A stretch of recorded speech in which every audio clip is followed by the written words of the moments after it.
Welcome to ఆర్5 TV news.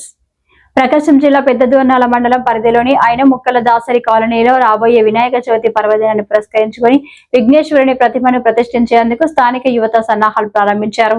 ప్రతిమ ఏర్పాటుకు కావలసిన నిధుల సేకరణలో భాగంగా పెద్దదోర్నాల సేఫ్టీ డ్రైవర్స్ కార్యాలయంలో జరిగిన ప్రత్యేక కార్యక్రమంలో డ్రైవర్స్ యూనియన్ అధ్యక్షులు వైఎస్ఆర్సీపీ టీఎన్టీయూసీ అధ్యక్షులు షేక్ షావలి 10,000 రూపాయల ఆర్థిక సహాయం అందించారు. ఈ సందర్భంగా మాట్లాడిన షేక్ షావలి సమాజంలో కుల మతాలకు అతీతంగా ప్రతి ఒక్కరూ సోదర భావంతో ముందుకు రావాలి. ఇలాంటి శుభకార్యాలకు సహాయం చేయడం నా అదృష్టంగా భావిస్తున్నాను అన్నారు.